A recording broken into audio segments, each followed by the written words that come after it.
me master மாற்றங்கள் வரும் faster. Hello guys, welcome back to குட்டி தமிழன் சேனல்.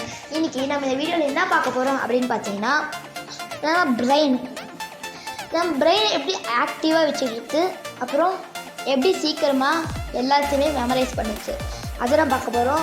இப்போ நம்ம வீடியோக்குள்ளே போகலாம். வீடியோக்குள்ளே போகிறதுக்கு முன்னாடி நான் இந்த வீடியோ உங்களுக்கு பிடிச்சிருந்தா லைக் பண்ணிடுங்க, கடைசியாக போய் அப்புறம் சப்ஸ்கிரைப் பண்ணுறேங்க ஃப்ரெண்ட்ஸ். இப்போ நம்ம முதல் விஷயம் என்ன பார்த்தோம்னா எப்படி ஆக்டிவாக வச்சுருக்குது அப்படின்னு பார்த்தோம்னா, இப்போது நான் உங்களுக்கு ஒரு எக்ஸாம்பிளுக்கு சொல்கிறேன். நான் என்ன பண்ணுறேன், முதல்ல போய் பல் விளக்குறேன், அப்புறம் என்ன பண்ணுறேன், சாப்பிட்றேன்.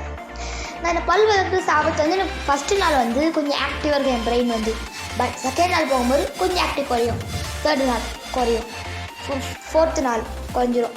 கரெக்டாக 10th நாள் அப்போது நம்மளுக்கு அது ஆக்டிவாக இருக்காது, ஃபுல்லாக ஷட் டவுன் ஆன மாதிரி நம்ம பிரெயின் பட் இதவே நம்ம பிரெயினை ஆக்டிவாக வச்சதுக்கான ஒரு எக்ஸாம்பிள் என்னன்னு பார்த்தீங்கன்னா, உங்களுக்கு எக்ஸாம்பிளுக்கு சொல்கிறேன். என்ன பண்ணுறேன்னு பார்த்தீங்கன்னா, இப்போ நான் ப்ரஷ் பண்ணி சாப்பிட்றேன்னு சொல்கிறேன். இதுவே நான் சில நாள் சாப்பிட்டு ப்ரஷ் பண்ணலாம். இந்த மாதிரி எப்போவுமே ரெகுலராக செய்கிற விஷயத்த விட கொஞ்சம் டிஃப்ரெண்ட்டாக செய்யுங்க. நீங்கள் டிஃப்ரெண்ட்டாக செய்யும்போது உங்கள் பிரெயின் இதாக இன்றைக்கி டிஃப்ரெண்ட்டாக இல்லை வேறு ஏதாவது இருக்கான்னு ஆக்டிவாக இருந்து பார்க்கும். இந்த மாதிரி எல்லா விஷயத்துலையும், நான் இந்த விஷயத்தில் மட்டும் சொல்ல, எல்லா விஷயத்துலையும் கொஞ்சம் டிஃப்ரெண்ட் பண்ணுங்கள். கண்டிப்பாக உங்கள் பிரெயின் ஆக்டிவ் ஆகிறவங்களை கண்டிப்பாக நோட்டீஸ் பண்ண முடியும். உங்களுக்கு ஆக்டிவ் ஆச்சுன்னா நம்ம கமெண்ட் பாக்ஸில் கமெண்ட் பண்ணுங்கள். இப்போது நம்ம செகண்ட் என்னென்னு பார்த்தலாம். செகண்ட் பார்த்தீங்கன்னா, இன்றைக்கி நிறைய பேருக்கு பார்க்குற விஷயம் மெமரி ஆகுதுன்னா ரொம்ப கம்மின்னு தான் சொல்லி ஆகணும். ஏன்டா அதில் பார்க்குற மெமரி நமக்கு மெமரி ஆகலை அப்படின்னு கேட்டிங்கன்னா, பார்க்குற விஷயம் அது ஏன்னு பார்த்தீங்கன்னா, நம்ம நிறைய அன்வான்ட் திங்ஸ் நம்ம மைண்டில் இருக்குது. நம்ம மைண்ட் நம்ம பிரெயின் நிறைய சொல்லவே வேணாம், அந்த அளவுக்கு அவ்வளோ வச்சுருக்கோம். சில தேவையில்லாட்ட விட்டுருங்க. எதுக்கு நம்மளுக்கு தேவையானது இன்றைக்கி இது தேவையானது மட்டும்தான் நம்மளுக்கு தேவை.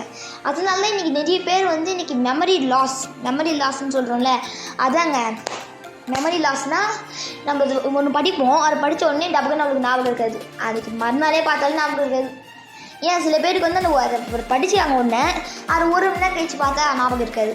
அதான் அவங்க நிறைய மெமரி வச்சுக்கிறாங்க உள்ள, அவ்வளோ மெமரி ஸ்டோரேஜ் எக்ஸாம்பிளுக்கு உங்கள் மொபைல் தான். நம்ம மொபைல் ஸ்டோரேஜ் பார்த்திங்கன்னா எப்படி சில ஃபோனுக்கு 32 GB இருக்கும், சில ஃபோனுக்கு 16 GB இருக்கும், சில பேருக்கு நிறைய இருக்கும். இப்போ பார்த்திங்கன்னா ஒரு 32 GB இருக்குன்னு வச்சுக்கோங்க. அதில் எல்லாம் ஃபில் ஆயிடுச்சுன்னா கண்டிப்பாக கம்மியாகும். இதுவே ஒரு 28 GB கிட்ட வந்துச்சுன்னா உங்களுக்கு அலாட் மெசேஜ் அந்த மாதிரி நிறைய வரும். அதை நீங்கள் ஃபேஸ் பண்ணி கொஞ்சம் டெலீட் பண்ணுறீங்க.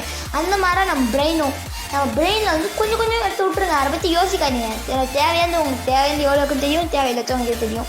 அதை வச்சு நீங்கள் தேவையில்லாத நம்மளுக்கு தேவை இப்போ நம்மளுக்கு இது தேவையில்லை அது தேவை அப்படின்னு பாருங்கள்.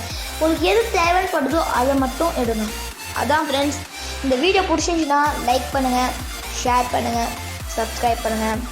நம்ம குட்டி தமிழன் சேனலை உங்களோட அடுத்த வீடியோவில் சந்திக்கிறேன். அது வரைக்கும் குட்டி தமிழன், bye bye, see you, thank you, do you.